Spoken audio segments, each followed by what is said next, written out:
Dieu n'a jamais été effrayé par ce qui est brisé. Peut-être que ta vie ne ressemble plus à ce que tu avais imaginé. Peut-être que quelque chose s'est cassé en toi.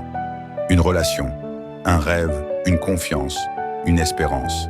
Tu essaies de tenir, mais au fond, tu te demandes si tout cela peut encore être réparé. Écoute bien ceci. Dieu ne jette jamais ce qui est brisé. La Bible dit « Je vous rétablirai des années que les sauterelles ont dévorées ». Joël 2,25. Dieu restaure ce que le temps, les erreurs et les blessures ont détruit. Pas toujours rapidement, mais toujours profondément. Même si tu ne vois encore aucun changement, Dieu travaille dans l'invisible. Ce qui est brisé aujourd'hui peut devenir ton plus grand témoignage demain. Reste quelques secondes, respire et laisse Dieu commencer. Son œuvre de restauration en toi. Tu es fatigué, pas seulement physiquement, mais intérieurement. Tu as trop porté, trop donné, trop résisté. Jésus dit « Venez à moi, vous tous qui êtes fatigués et chargés ». Matthieu 11,28. Dieu ne te demande pas d'être fort aujourd'hui. Il te demande simplement de venir à lui.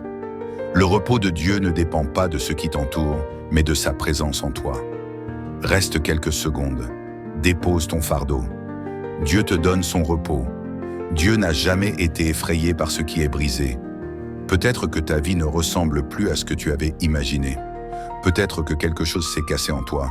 Une relation, un rêve, une confiance, une espérance. Tu essaies de tenir, mais au fond, tu te demandes si tout cela peut encore être réparé. Écoute bien ceci. Dieu ne jette jamais ce qui est brisé. La Bible dit « Je vous rétablirai des années que les sauterelles ont dévorées ». Joël 2,25. Dieu restaure ce que le temps, les erreurs et les blessures ont détruit.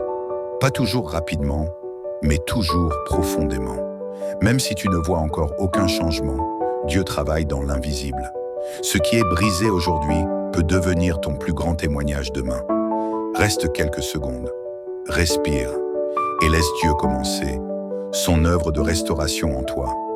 Avant même que tu écoutes cette vidéo, Dieu pensait déjà à toi. Tu n'es pas un hasard, tu n'es pas invisible, tu n'es pas oublié. Dieu dit dans sa parole « Je t'ai appelé par ton nom, tu es à moi ». Ésaïe 43, 1.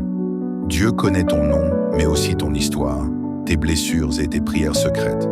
Même quand tu te sens seul, Dieu t'appelle avec amour. Prends un instant, respire et écoute. Dieu t'appelle encore aujourd'hui.